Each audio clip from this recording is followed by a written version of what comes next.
Welcome back. Good morning. This is our third day, and what a start. I am so encouraged by listening to this. And the day will continue with lots of interesting discussions today. I think this third day will make us maybe laugh, cry, scream or fight. We have so many different topics which will put our feelings in all different directions. Today's topics are women and religion and feminism, women and gender art and entertainment, misogyny and neo-fascism, and organization of women's movement. We also have extended speeches by speakers like Amina Wadood, Cynthia Enlow, and Catherine McKinnon. You don't want to miss that. But first, I would like to welcome the moderator of the first session, Anne Hegergrung. Please come up and tell us about Papa Don't Preach.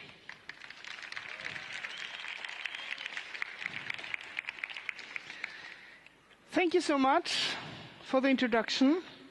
My name is Anne Hegergrung.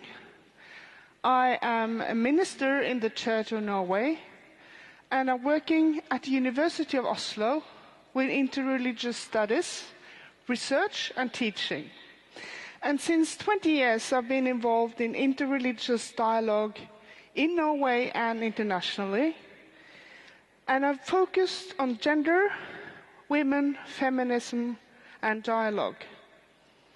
Today we have a truly exciting moment here in Malmö where we will address how religious tradition and the cooperation between religious traditions can be challenges and resources to establish women's human rights and a more gender-just society. But first, we will listen to Vegakören, a Swedish choir consisting of 35 girls, 18 to 25 years of age, who perform classic pop rock songs with strong lyrics in new arrangements. And on piano, it's Sara Toresson.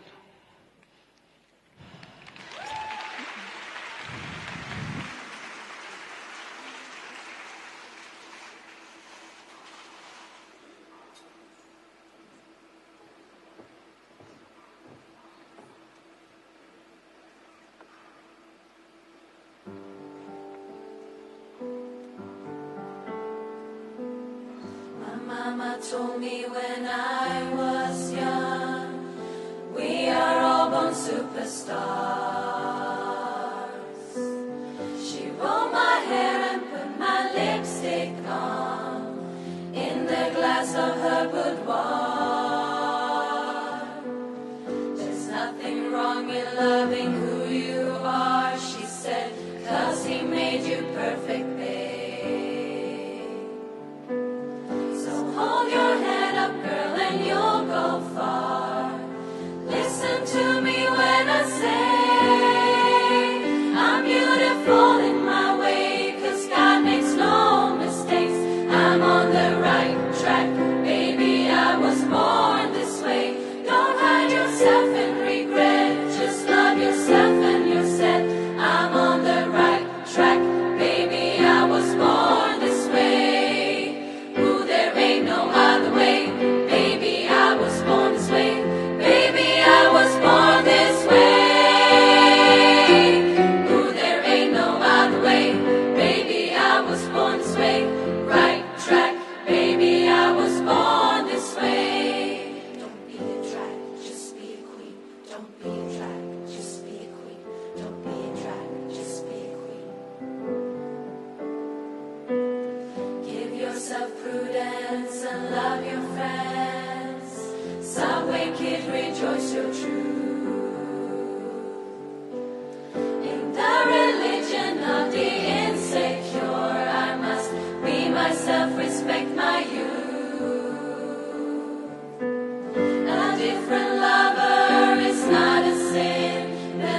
Thank you, Vegakören, for this inspiring and beautiful songs. The next performer on stage is Shazia Mirza. She's an award-winning stand-up comedian and writer from Birmingham in the UK. She has toured all over the world, appeared in international TV shows, and she finds issues like gender and religion the most adequate topic to joke about. Please welcome Shazia Mirza.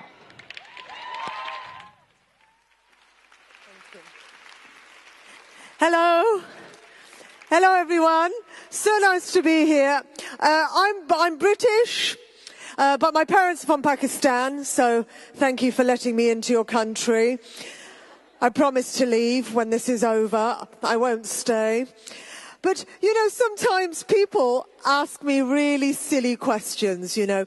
They say to me things like, why does your mother walk 5 steps behind your father? And I say, you know, well, he looks better from behind.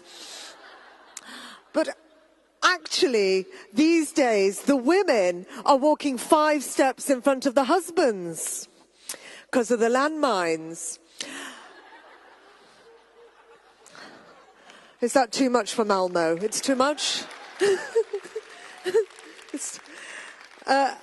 Afghanistan, the women are not allowed to wear high heels because the click of the heels is meant to attract men. All goats have now been locked up.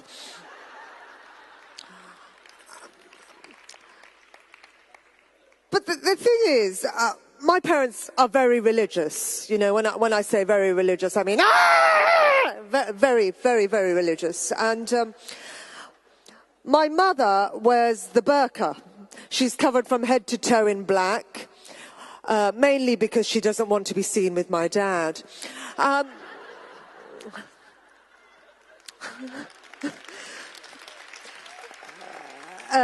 These are actually not jokes. This is all true. So my mother, she wears the burqa. And, you know, some people say this is religion. Some people say this is culture. Some people say, you know, women are forced to do this. But personally, I don't know what the big deal is about the burqa, because all the women in my family, they all wear the burqa.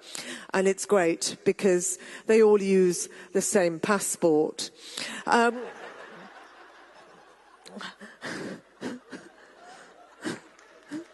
Yeah, no, really.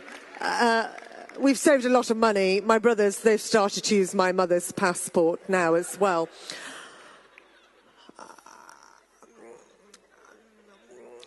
The thing is, my mother is quite hairy, and this is also a feminist issue.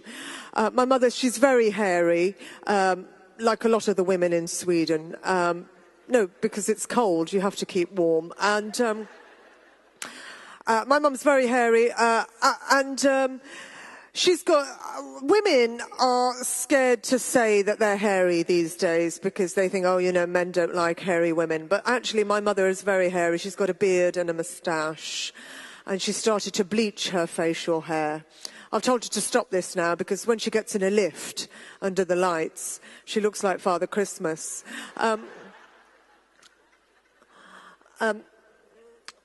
My parents, they are very religious. They always say to me, you must marry a Muslim, otherwise you will burn in hell.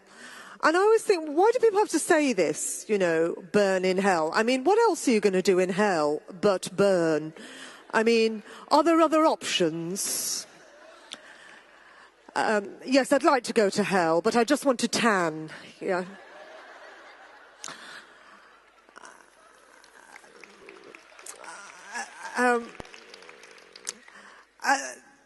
They always say to me that this life is not for having fun.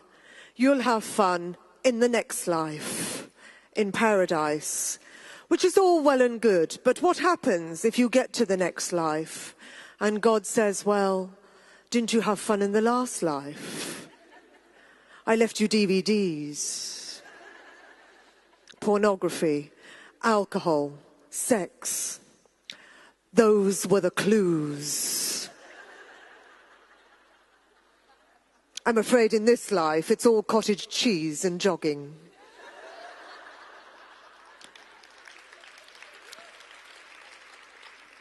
I left you 3 billion men to have sex with. What were you doing? Helping my mum in the kitchen. I gave you a vagina. Didn't you use it? No. I thought I'd save it for the afterlife. Some Muslim men believe that if you blow yourselves up, then when you get to heaven, you're going to be rewarded with 72 virgins, which is quite a high price to pay for a shag. But I have to tell you that this is a misinterpretation of the Quran. It is not 72 virgins, it is 72 raisins. This is true because in 7th century Arabia, the sweetest, purest thing that you could get when you got to heaven was a raisin. But the horny clerics at the mosques have misinterpreted this as virgin. And they've gone, oh my God, everybody, go and blow yourselves up. You're going to get 72 virgins. Those suicide bombers are going to be so disappointed. You know, when they get up to heaven and God turns around to them and goes, here, mate, here's a box of raisins. And where's your sense of humour? Where am I going to get 72 virgins from? Oh, and by the way, virgins are crap. I mean, in real life, you would be hard pushed to find one virgin, really. And these men are getting 72 each. I mean, it really does beg the question. What on earth do these women look like? 72 virgins, that is a lot of hairy women.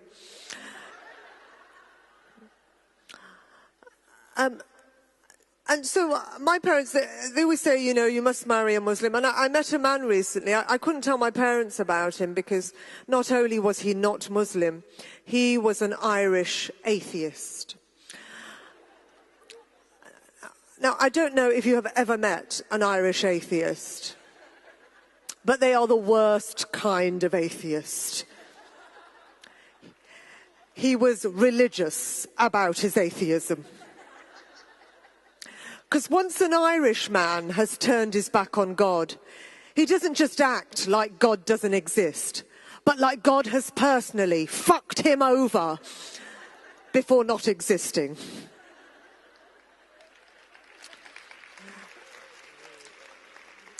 And I thought this is not going to work, you know, because he's an atheist and I'm not.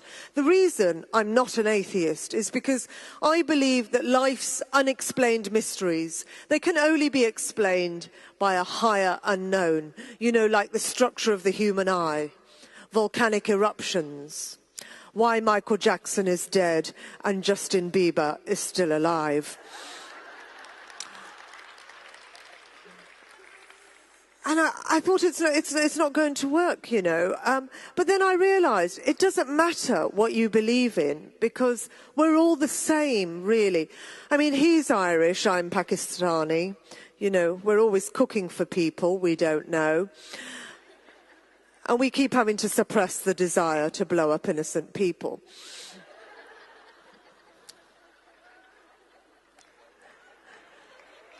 Well, for a cause. We do it for a cause. We don't do it randomly. Well, we do, but special occasions, you know, Christmas, Easter. But the good news is we can now curry the hell out of a potato. I have a friend, actually, who is a Jehovah's atheist. This is true. She was a Jehovah's Witness and now she's an atheist. And she said you can never rid yourself of being a Jehovah's Witness. And she still has to go around knocking on people's doors on a Saturday morning with a copy of the Bible going, it's all lies, it's all lies. This was actually written by Harry Potter.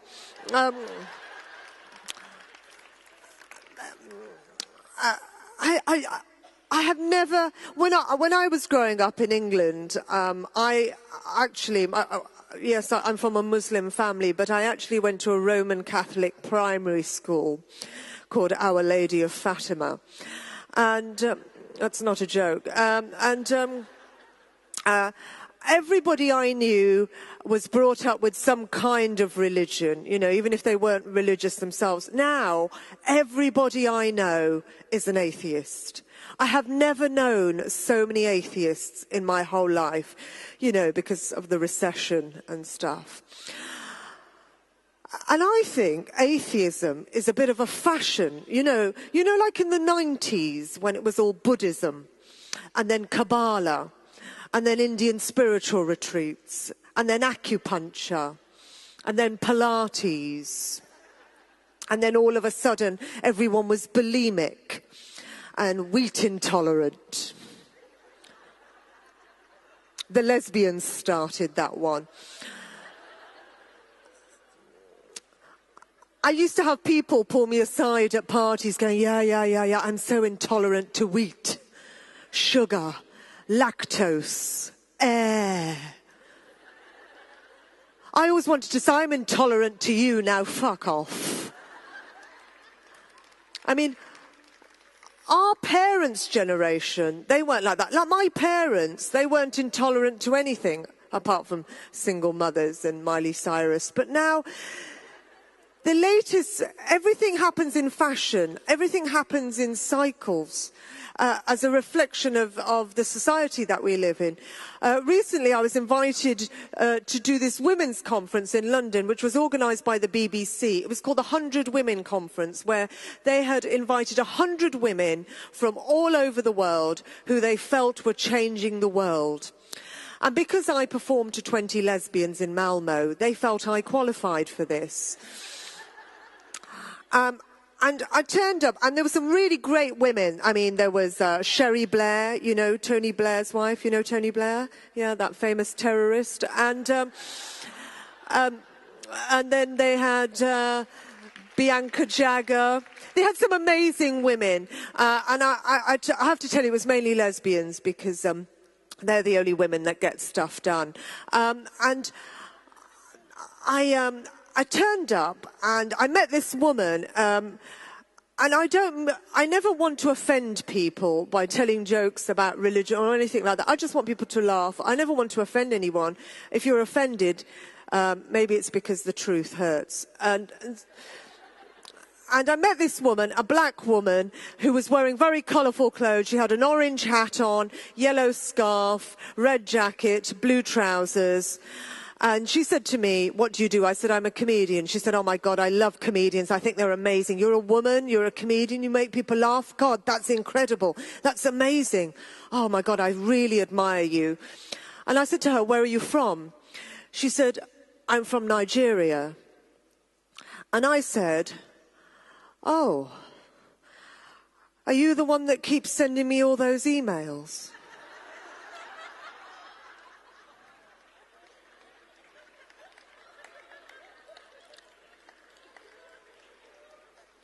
Now, I thought that was hilarious. I thought that was really funny. At 9 o'clock in the morning, off the cuff, I thought I was hilarious. This woman sat there and she went, "Do you think that is funny? Is that the kind of comedy that you do? That is not funny. You think that is funny? Is that what you do? I think that is offensive. You are reinforcing stereotypes. That is not funny." And I said, "Well, my friend Gina, she's Nigerian. She tells these kind of jokes." She said, "I don't care what Gina does. It is not funny. You're not funny." And I was really shocked and taken aback, because if I'm in a gig and somebody doesn't find me funny, they just don't laugh. Nobody stands up in the middle of my gig and goes, "That is not funny. You are not funny. You think that is funny? That's not funny." So I was really shocked. I was really taken aback, you know. Anyway, it turns out that she was the Nigerian finance minister.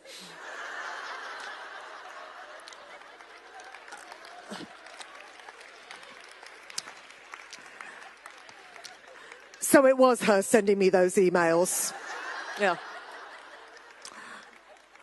But I thought to myself, why don't you just take the day off from being the Nigerian finance minister and have a bit of a laugh with me? You know, have a bit of a laugh.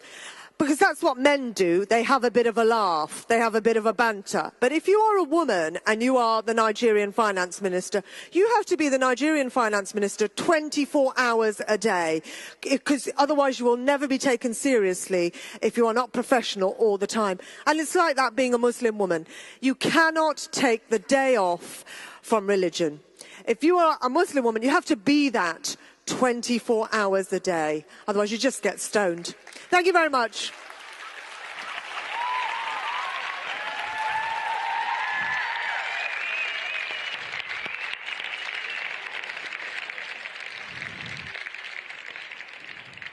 Thank you, Shazia. We will now proceed with our speakers this morning, and I will present them very briefly now. It's Lynn Claire Feinberg from Norway. She's a historian of religion and a rabbi, ordained through Aleph, Alliance of Jewish Renewal. It is Anita Goldman, Sweden. She's a writer of fiction and non-fiction, a cultural critic in Sweden's biggest newspapers. It's Solveig Fiske from Norway. She's a bishop in the Church of Norway, the Diocese of Hamar. And finally, Amina Wadud, professor in Islamology with a focus on gender and Quranic studies, acknowledged internationally as a groundbreaking scholar and activist. So let's give them all a hand.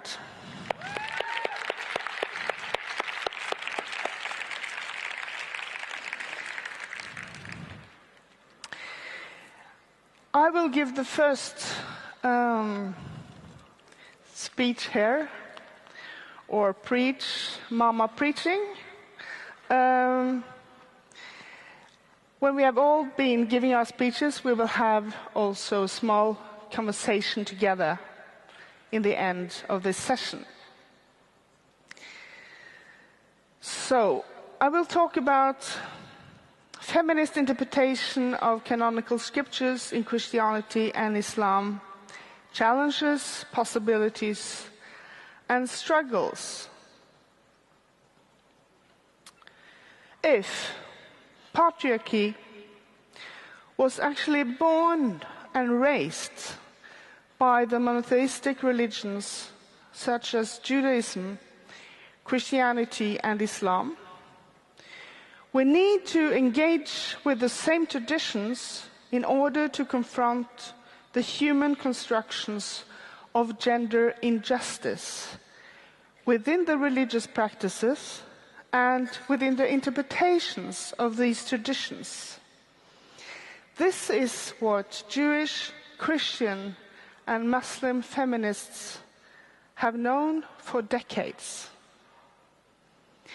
In these times, when interfaith activities and brotherhood established at a leadership level between, for instance, the Islamic and the Christian traditions,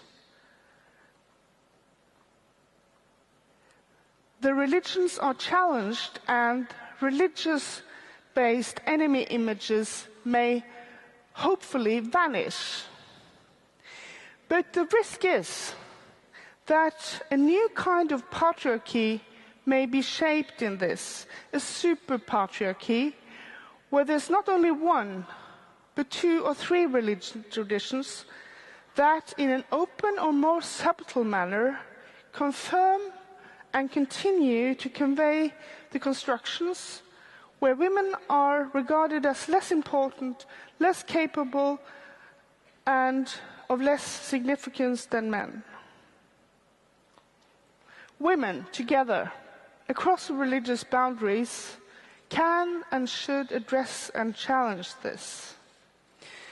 In my own research on Muslim and Christian women in Norway, reading and discussing texts from the Bible, the Quran, and the Hadith, including the narratives on Hagar, which partly overlap in the two traditions, the text Surah 434 from the Quran, where some read that a husband has the authority over the wife and that he is allowed to beat her if she is disobedient, and the text 1 Timothy 2, 8-15 from the New Testament in the Bible, where some read that women cannot be teachers, should keep silent, and are saved through childbirth. So, how did the women in my study read and interpret these texts? First of all, they all took on a moral responsibility for the interpretations of the text. How the texts are used and understood is an ethical and moral question for the readers. The readers, they said, they have an obligation to acknowledge their own interpretive authority, responsibility, and their own knowledge when encountering the texts. So the texts are canonical and may be seen as sacred, but the readers are crucial to understand the meaning of the texts. Both the Muslim and the Christian women in my study claim that any understanding of a text that gives men a privileged position over women and which is helping a patriarchal system to be maintained and to flourish is a misrepresentation of the religious traditions of Christianity and Islam. They viewed their religious traditions as resources for women's empowerment and securing of women's human rights. They claimed that women in Christianity and Islam are given equal value to men, and that God wants men and women to work together without a gender hierarchy. The Christian women I studied criticized the Bible, and they wanted to abolish certain texts that could be read as oppressive to women. They said that I have the authority to abolish these texts. They are not liberating, and they are not legitimized by how Jesus preached. The Muslim women in my study, they wanted to embrace the Quran and to use it to confront patriarchal practices in Muslim communities. So the women had different strategies on how they engage with their canonical texts to work for their God-given dignity and rights.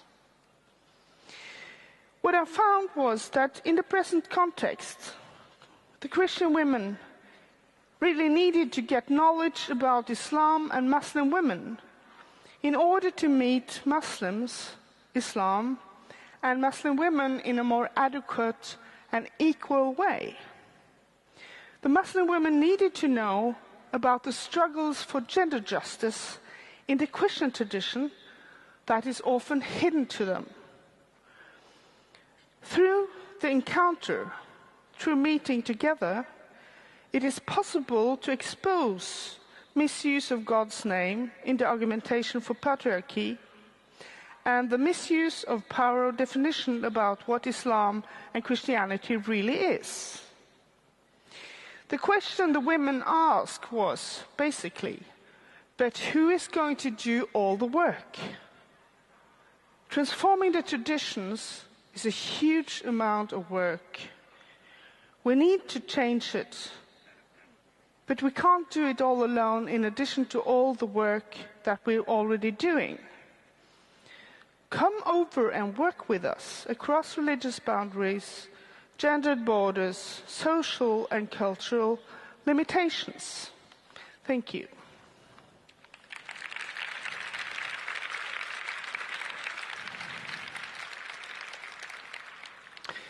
Now it's my privilege to welcome Lynn Claire Feinberg.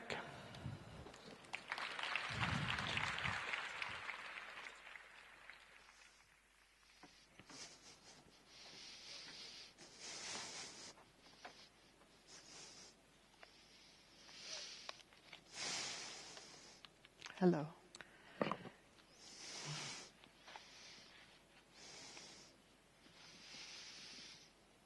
Holy One of Blessings, Shekhinah, feminine presence, Havaya, beingness, Anochi, I, as I am connected through all worlds. May our lives and actions no longer be defined through what has been established as truth in the past, or that which no longer serves us. I am born and raised as a Jew in Norway, and in the shadow of the extinction of almost half the Norwegian Jewish population in World War II. In all of Norway, there are less than 2,000 Jews, and the only 2 synagogues follow the customs of Orthodox Judaism, meaning there are strict boundaries between men and women during services. After becoming a single parent and the proud mother of 2 sons, I began to explore my Jewish roots as a spiritual path. My journey had already opened me to spirit. Now I reconnected to the community in Oslo that was part of my upbringing. Being a Norwegian, having grown up in the 70s, I take civil rights and women's rights for granted. Single parents have good social conditions and are supported in society. I had lived in Israel and knew Hebrew, meaning I could read and understand Jewish liturgy. With no spouse, though, I chose to perform the Jewish rituals of the home traditionally prescribed to men. And over time, I wanted to understand and master more as I was raising my 2 boys. The many commandments in Judaism, often addressed with a blessing formula or a ritual, in essence constitute a path of mindfulness, a continuous restating of our connection to Spirit or God. Thus I discovered a deeper meaning and path towards spiritual wholeness in the tradition that I previously had abandoned. However, I also observed how being a woman seemed to be a stumbling block in my quest to deepen my spiritual connection. Most obvious was the male-oriented liturgy that addressed the God of Abraham, the God of Isaac, and the God of Jacob, using male grammar in prayer and for the attributes of God. And the fact that I'm not counted among the minimum of 10 men needed in the prayer quorum, the minyan, since women are exempt time-bound obligations. For a long time, I thought I needed to change, to adjust and accept, to fit in, buying into the understanding that religious structures represent the very will of God. Gradually, I came aware that most of the structures that I rubbed up against had been formed by men and colored by the times that they lived in. The feminist in me emerged, and I came to realize that there are many ways to live an authentic Jewish life. Through Jewish feminist thinking, I discovered that my experiences were similar to many Jewish women worldwide. Judaism, in essence, is formed by the people who call themselves Jewish, and is a continual conversation between text, tradition, life lived, and spirit.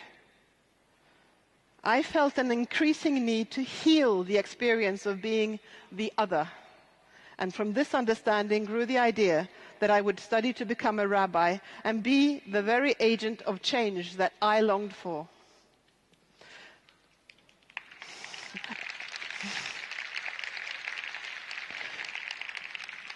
Eventually, I realized that my quest was no longer about trying to fit in, neither about changing existing structures, but rather about living the full expression of the totality of who I am. I realized that trying to reason or debate within the structure was a losing game and not mine to fight. The fact that there are so few Jews in Norway and no liberal or even conservative synagogues has meant that while leaning on my own learning and experience during my studies and support from colleagues, I still had to discover, explore, and create my own authentic expression and path. With a vision of what might be, and with support from a few close friends, I dared to create an alternative space in my home living room called Chavurat Kol Halev, Voice of the Heart Community. Here, men and women gather for Jewish prayers and rituals in the only egalitarian setting in Norway. I now rest in the knowing that I am a Jewish paradigm shifter. My role as a rabbi is to provide and create structures that are flexible and inclusive, and a space that enables healing for the people that seek me out.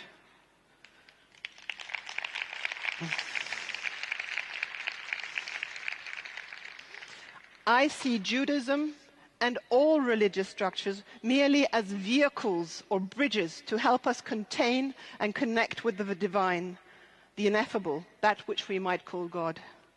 When we dare trust our inner sense of truth and fill and express who we are through ritual, text, a tune, or any context we are in, then we are expressing divinity.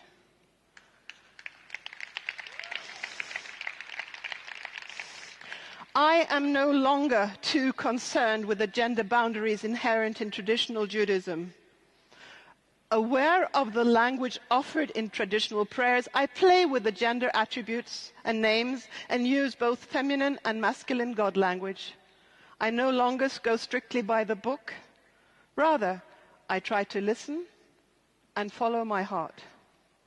I connect to past traditions, ground myself in the present, and go forward in the spirit of a continuous conversation with Judaism and with the world.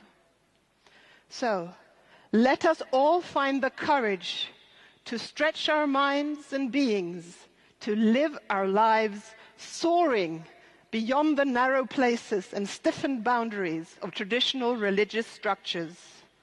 Open our hearts to those parts of our traditions that sustain the new life surging through us.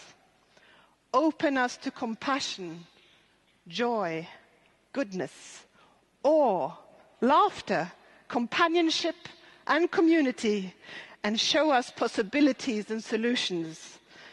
Bless us with ever-present love that suffuses our beings, heals our wounds, and erases our fears, so that we clearly see beyond gender, beyond religion, beyond nationality, beyond cultural norms, race, differences of opinion and expression, as we embrace each and every moment from the fullness of who we are. May peaceful, co-creative coexistence manifest through us here, on this planet, in this place, now.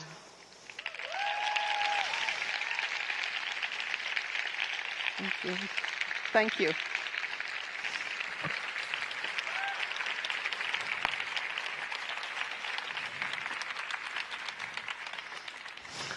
Thank you, Lynn. And we welcome Anita Goldman. Please welcome.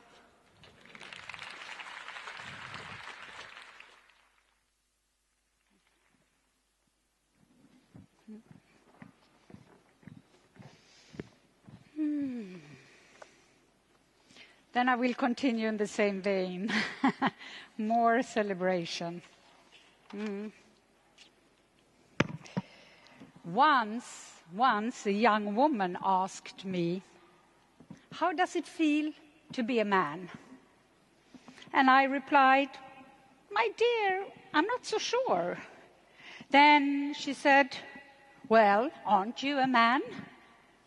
And this time I replied, "I view gender as a beautiful animal that people often take for a walk on a leash. and might enter into some odd contest to try to win strange prizes. My dear, a better question for Hafiz would have been, how does it feel to be a heart? For all I know is love, and I find my heart infinite and everywhere. So I have chosen to open with a poem by a man, one of the greatest mystics, I think, of all times, the 14th century Persian Sufi poet Hafiz. This in Daniel Ladinsky's extremely modern, as you could hear, English language rendition. Hafiz is the one male mystic included in my book, Guds älskarinnor, om hängivna kvinnor I en livrädd värld. Älskarinnor is the female form for lovers in Swedish, but as you do not have gendered words for lovers in English, I guess the best translation would be God's mistresses. And the subtitle would approximate to Devotional Women and the Persecution Against Them.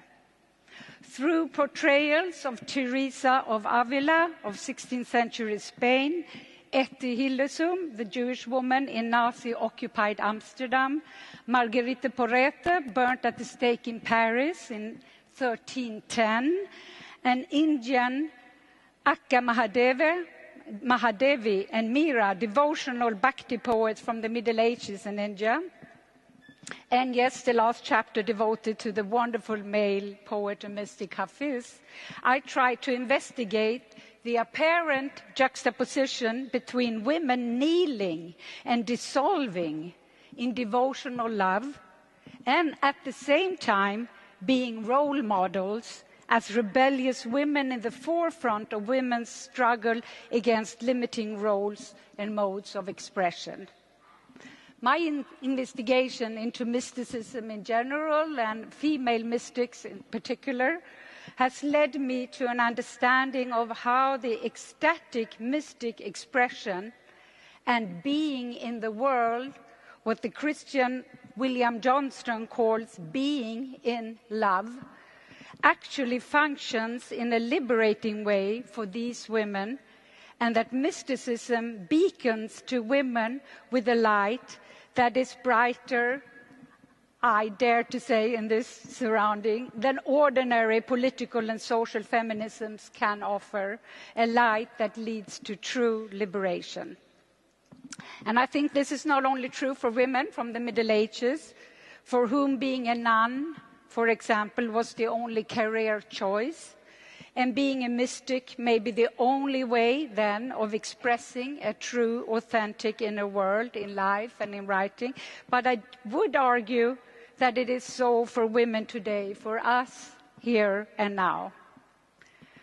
Mysticism in of itself is, though often related to medieval or even earlier sources, paradoxically and strangely modern, I find. Mysticism can be said to be the direct experience of the divine, without a mediator, a priest, imam, or a rabbi, without the usual rituals and declarations of faith. It is an intimate, deeply personal experience, democratic rather than hierarchical, joyful, as we heard the previous speaker, rather than focused on sin and morals. And also focused on now instead of an eschatological future. This is not strange. Because of this, it's not strange that there has been an enormous surge of interest in mystical writings and techniques during the last decades, all over the Western world at least. The expression, the world as lover, I found in a book which is not on mysticism actually, but on ecology, Joanna Macy's World as Lover, World as Self. Macy, American scholar of Buddhism and ecological activist, details different spiritual approaches or traditions. The first one views the world as a battlefield, where good and evil are pitted against each other, and the forces of light battle the forces of darkness. Whatever the score may be at the moment, or whatever tactics you are using, there is the sense that you are fighting God's battle, and that ultimately you will win. We recognize this. I won't tell where we recognize it. You all recognize it. Seen from a female or a feminist perspective, one can conclude that always when the world is a battlefield, women are certainly the enemy. The second spiritual approach or tradition sees the world as a trap.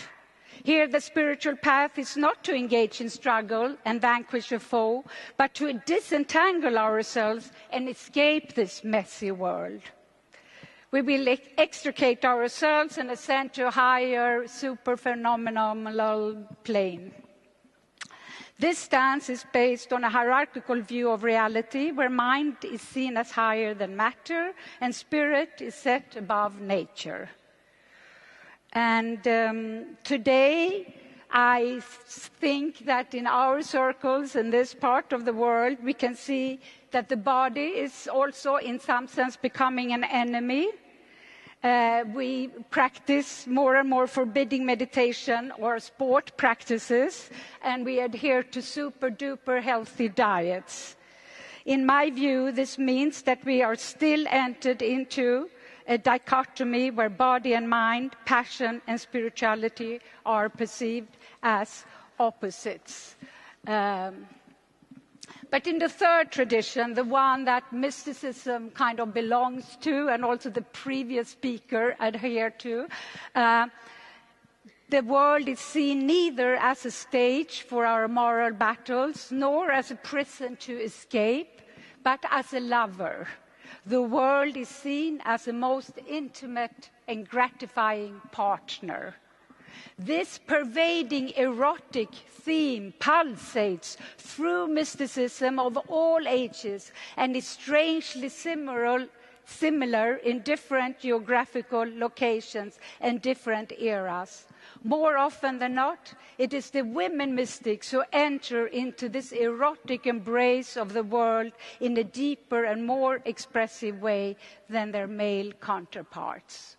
And if you ask me how come that I included a man in a book about female mystics, my answer is that the very essence of mysticism is love and fusion between that which has been separated, God and humans, humans and the world, body and mind, men and women, so that we can all become God with God.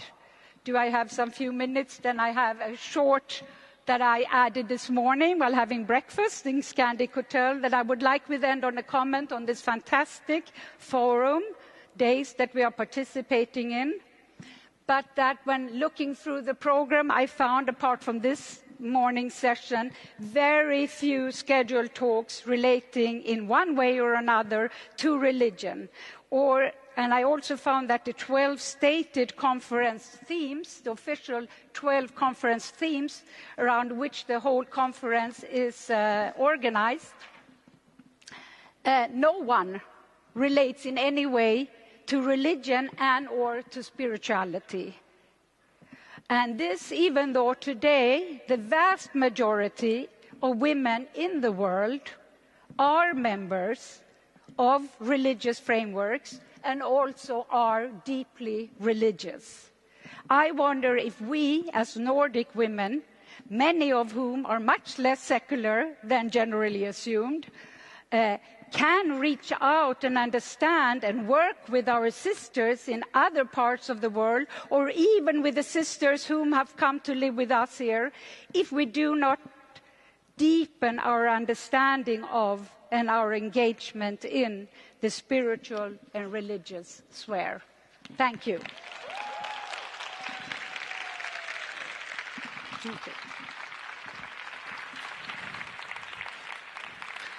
Thank you, Anita. And now we welcome Solveig Fiske on the stage, please.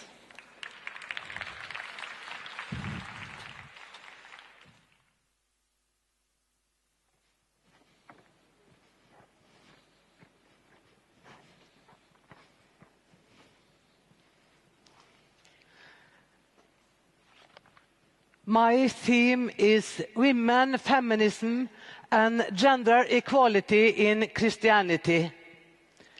And I am not speaking on behalf of the entire Christianity, but as a bishop in an evangelical Lutheran church. The Lutheran churches are majority churches in the Nordic countries, and all have women as bishops and in other leading positions. The stories of the Bible shape our understanding of God and of human being, and the relationship between God and human beings. The Bible consists of many smaller books that have been written over a period of more than 1,000 years. As we all know, life is continuously changing with different influences and understandings of cultures. It is a basic principle in Christian theology to understand the Bible on the background of its own time and to apply this understanding to our contemporary time and situation. This process of interpretation may be understood as a conversation between our faith in God and our life, and life itself. Cultures and lives of people are not static. Therefore, also this conversation cannot be static. It is an ongoing process, an ongoing conversation. Sexist passages in the Bible, for example, are not seen as everlasting truths, but must be understood as imprints of certain cultures and thus be subjected to the ongoing conversation between our faith in God and our culture. In Christianity, people experience affirmation of human dignity and equality. We, as men and women, are created in God's image. That is what defines our worth. God is above, gender being no more male than female, thus giving what is male and female the same value. In baptism, all are equal. Women, just well as men, experience to be challenged with a religious calling, called to share the liberating word of God that affirms human dignity and equality through the stories about how Jesus meets people regardless of gender. There is something within Christianity itself as a paradox, even within a strong patriarchal tradition that has given women space and pointed out a way to liberation, emancipation. How can it be that in spite of traditions with strong patriarchal roots, women are in high leader positions within all the main Lutheran churches in the Nordic countries? For instance, in the Church of Iceland, 2 of 3 bishops are women. Sweden will get its first woman as archbishop now on Sunday, and in Norway, the presiding bishop is a woman. The impact of the Reformation led to review of traditions in light of the scriptures, so that women and other theologians have been able to identify the liberating message of the Bible. Further, the Reformation emphasized each Christian's responsibility and right to evaluate an issue based on his interpretation of the scripture. The clerical hierarchy no longer had this authority alone. When ordinary people got this authority, free education became very important.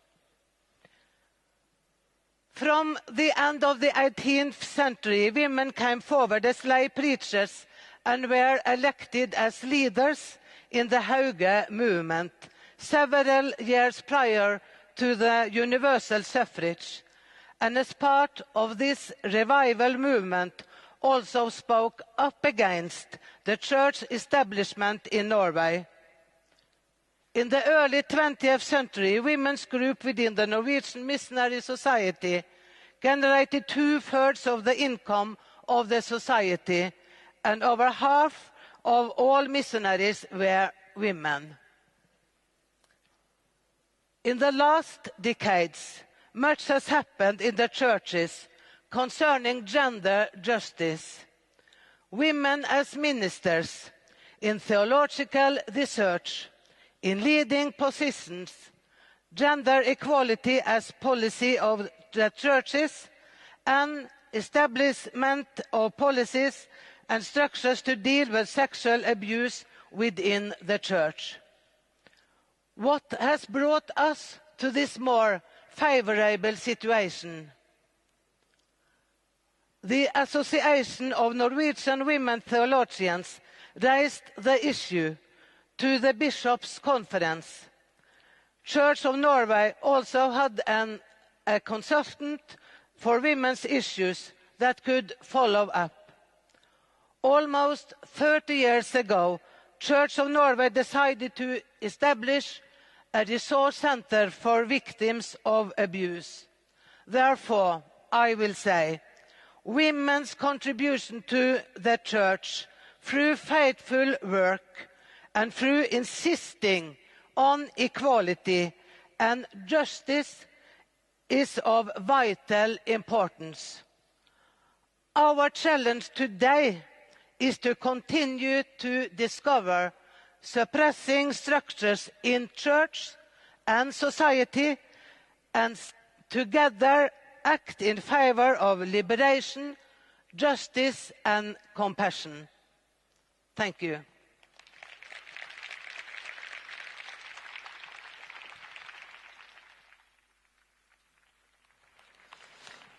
Thank you, Solveig.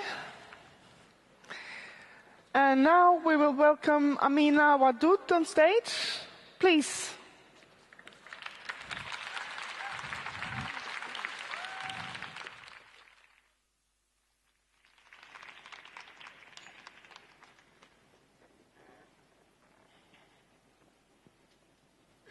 أعوذ بالله من الشيطان الرجيم.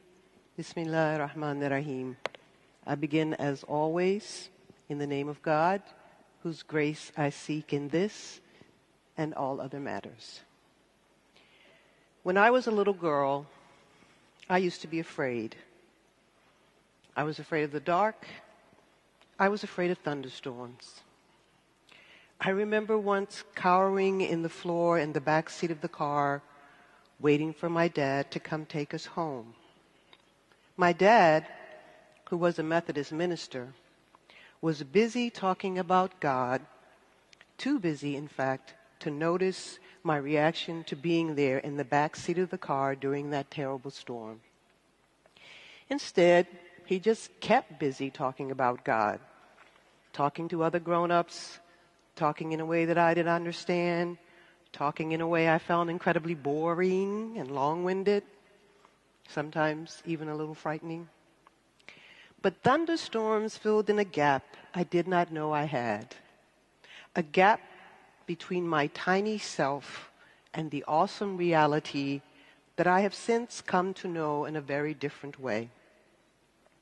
So when I would hear thunder, I thought of it as coming from God. I would begin this conversation with the awesomeness of it, asking moral questions, about good and bad. The thunder would seem to provide direct answers. Was that the voice of God?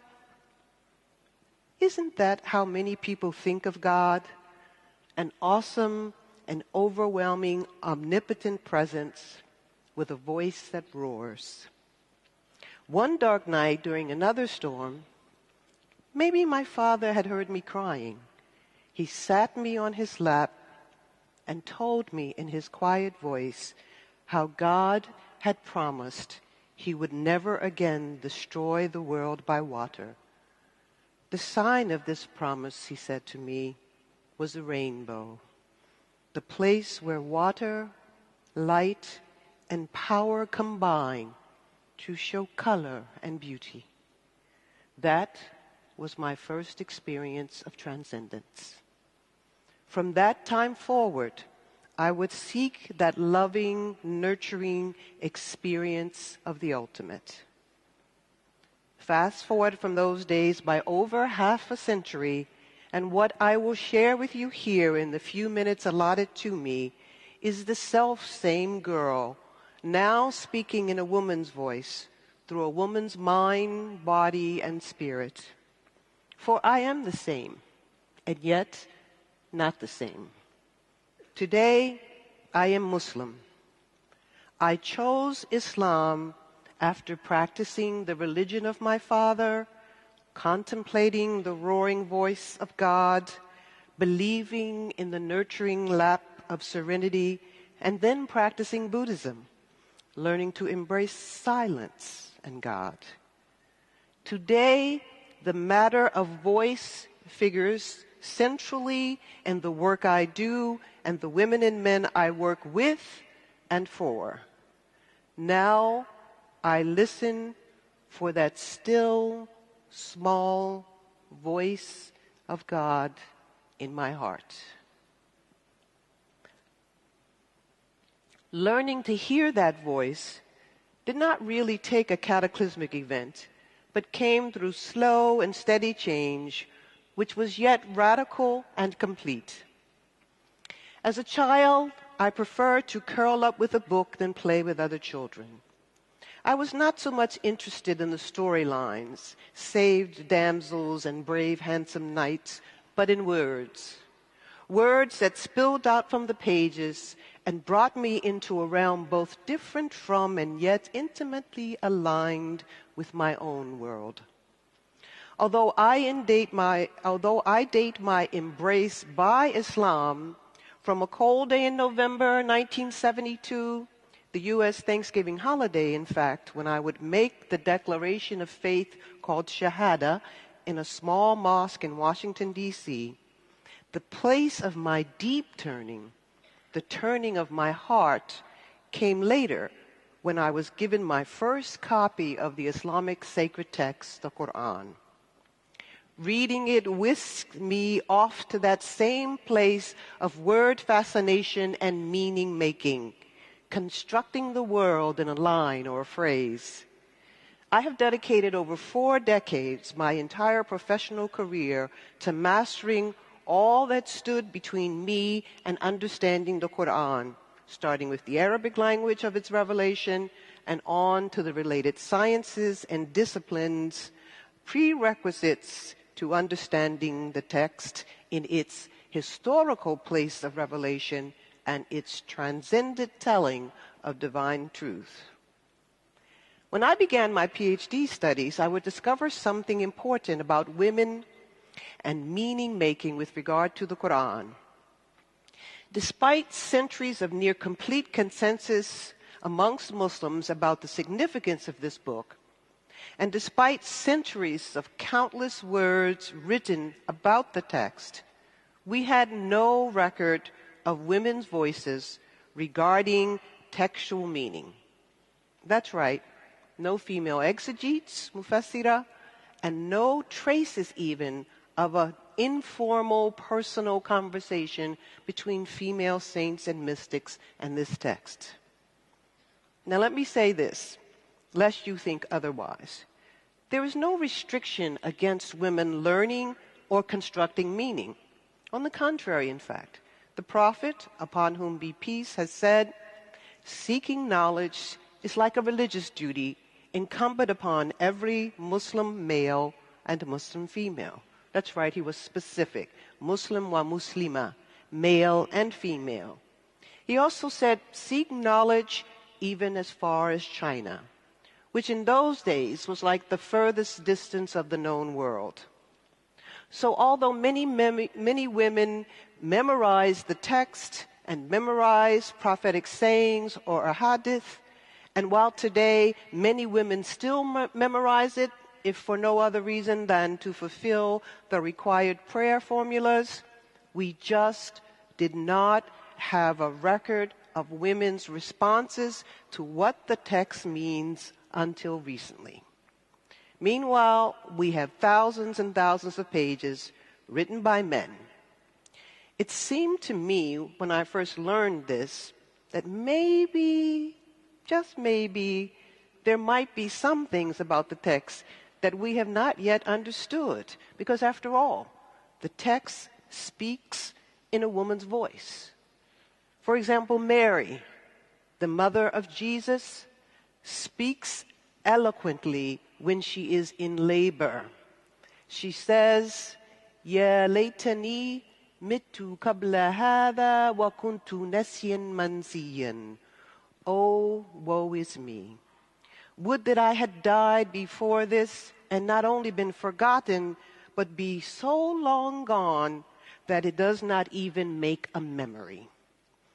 Who would understand that cry better than one who has also delivered up a new life from under her heart into the waiting world? A woman.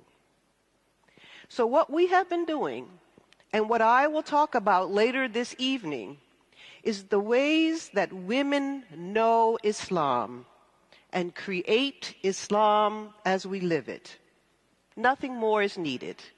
No expertise, no characterization of good or bad.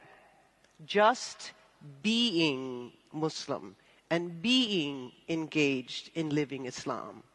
That makes us authorities constructing Islam as we live it.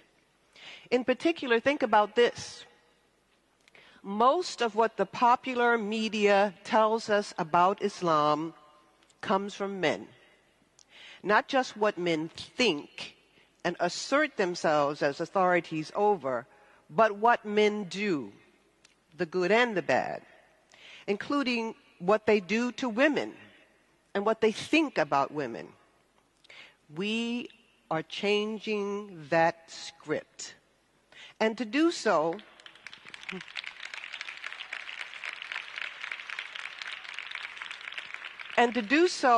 we not only challenge authority, we create our own authority as an affirmation of our experiences. We also assert our interpretations of texts and canon. We create new meaning. We challenge any policy or any practice that does not allow us the space and freedom to define Islam according to our lived realities. And then we just keep on living. We call this a movement towards musawa, which means equality and reciprocity. And you know something else? We are all different. This difference is what I will talk about in detail this evening when I give a more extensive lecture on this topic. The purpose of this short talk was simply to remind you and me that no longer will history record the silence of Muslim women about the meaning of Islam, because from a still, small voice we have spoken.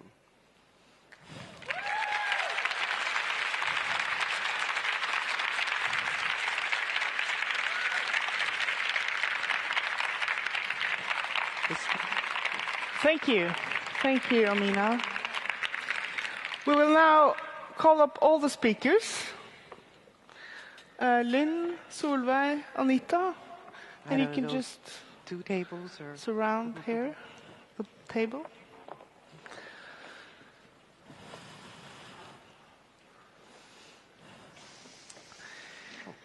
So, having listened to all this sharing, reflection,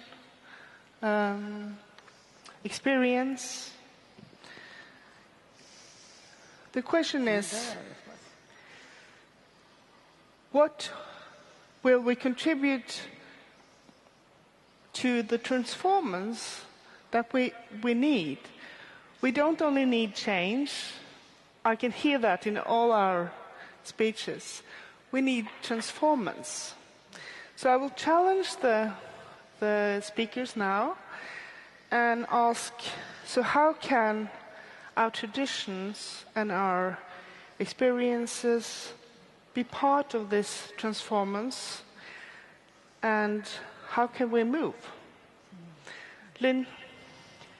It's a big question, and I don't think there's only one answer. I think as women, we need to dare to listen more to our inner voices, when we feel that the structures of the tradition are kind of too different to what we feel is fair within us. We need to listen to that part of us and find other women, maybe, or even men, because there are men who understand this thoroughly too. So that we have to reorganize. I really think that is probably what this time is about. We need to find those of us who are in the movement of change in order to create change. And to find those parts within our traditions that actually, what shall I say, they enhance this experience that we, like you said also, that we are different, that we dare to be different, that we dare to be ourselves in that, and that through that plurality, by respecting each other in our differences, that I can, and using our traditions to enforce that. Yeah, what would you say, Solveig? We are different, but I believe it is important that we stand together in the work for gender equality. Not least as this applies the struggle against violence. In Norway we have a campaign, the Red Button, Stop Violence Against Women. Multiple actors have joined the campaign, Islamic Council of Norway and the Church of Norway, among others. Standing together, taking a firm position against violence and for gender equality is a good way for the future. I will also underline that it is important that women stand together across borders and countries and religions in promoting equality. And I will say it concerns gender justice in a special way when we know the majority of the poor and poorest in the world today are women, and more than 80% of the refugee population is women and children. Anita, with your contribution, how do you see this transformance when you get this challenge from the political, the practical? Having grown to be a woman in Sweden and in the women's movement of the 17th in Sweden, which I was really a part of, and now many years, very many years later, being engaged in my own spiritual tradition, the one I was born into, Judaism, I would say that important to speak about traditions, but I think it's important for a new generation to understand that there is no such divide between the spiritual and the rest of activism, and that it's a human right to long for God. And that I didn't know that. I was deprived of that in the 70s in the women's movement. No one dared to speak about spiritual issues. No one even sat down at that time, apart from a few people in the woods in Hälsingland, to meditate. But there was no such thing, and it was such a painful journey to come to understand that I, as a woman, has a need, as I have a need of eating, and of protection, and of closeness, and of belonging. I also have a need, a spiritual need. And I think it would be very liberating if that kind of a conversation would not only be within the traditions and within the women that are organized and active in the churches or in the other religions in the Nordic countries, but that there would be an allowance for us as women to understand that to be devotional is not demeaning as a woman. To be of service is not a patriarchal myth. And all this is within the spiritual language, that there is a liberating force for us in that. And that kind of general liberating force of spirit, I feel and I hope will permeate more of the discussions we have as a group, as women, but also as human beings this day on the planet. And surely the biggest issue, as I see it, which is the ecological issue, will not be resolved, sisters and brothers here, if we don't see the world as sacred. Thank you. I think that what you're saying about bringing together and try to move forward from the concept of having to choose between women's human rights on the one side and religion and spirituality on the other side is a gap that needs to be healed and also transgressed. So that's an invitation for people from all sides to contribute. Amina? Yes, in fact, we are still addressing this supposed divide between universal human rights and religion in the context of Islam and Muslim communities. And one of the ways in which we are addressing it is to have women engaged in the theology. And in particular, this evening, I'll talk a little bit about what we call the Tawhidic principle, which is based on the idea of the oneness of God or the unity of God that is put into social practice and used in terms of its impact on policy. And that requires of us to actually internalize an understanding not only that we are united, but that we are, also special, rather than to try to make a monolith human person that is usually modeled on the basis of a white male body. So we need to be able to integrate our spiritual understandings in the way in which we actually promote the basic ways in which we work with human beings, accepting that we are potentially vastly different, and that is a beautiful thing and not, in fact, a kind of challenge to our own individual, personalities, orientations, and the like. Once we reach that kind of thing, then when we're busy engaging with each other, it will no longer be intimidating that someone is different from us, but instead we will simply embrace it as part of what it means to be human and to be related to God. Yeah.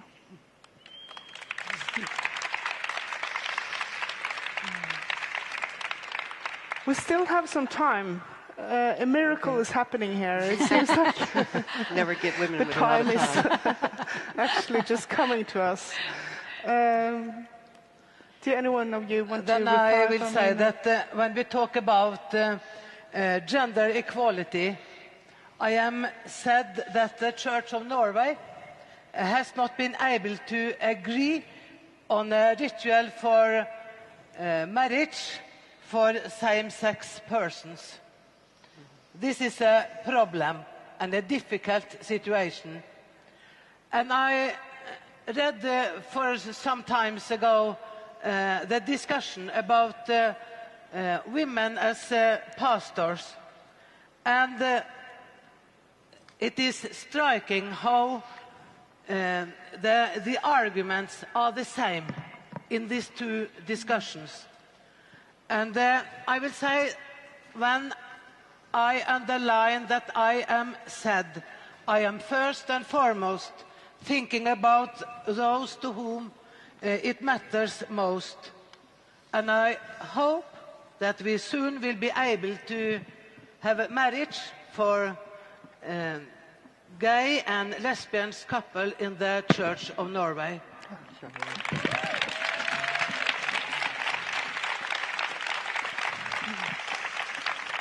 Thank you.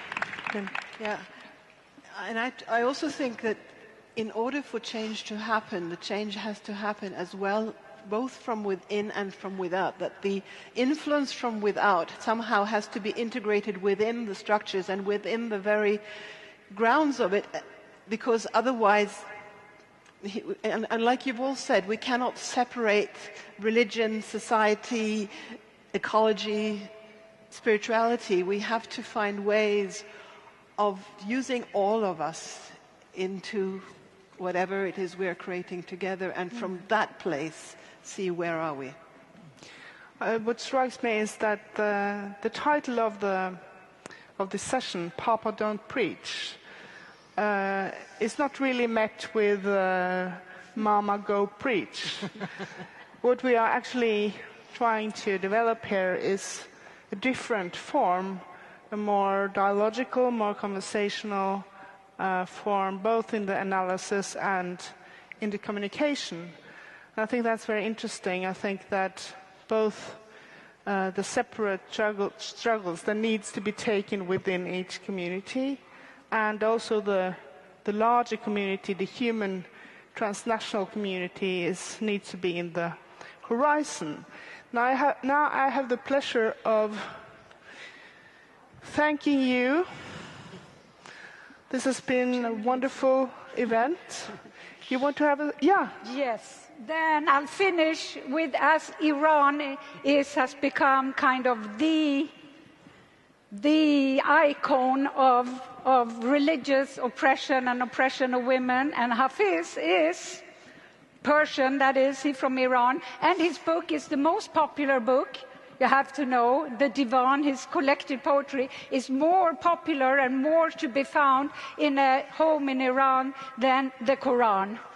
So I think it's suitable to finish with him, and which is like also praise of what we're all praising here as women. Beloved, he writes, the last time when you walked through the city so beautiful and naked, you left 1,000 women crazy and impossible to live with. You left 1,000 married men confused about their gender. Children ran from the classrooms, and teachers were glad that you came.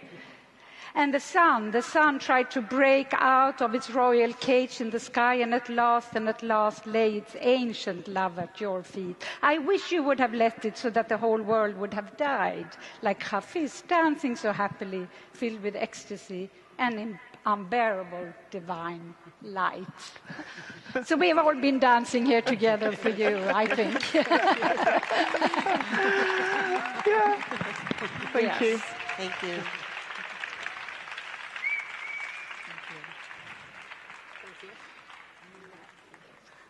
Thank you. Let's give them a big hand.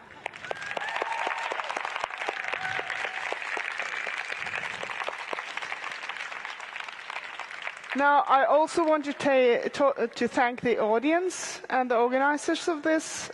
This has been a wonderful experience, and I think I could have sometimes hear what we say in Norwegian, en knappenål falle, because it has been a very attentive audience. So thank you, and have some minutes of break. The program will start here exactly 11:30. Thank you.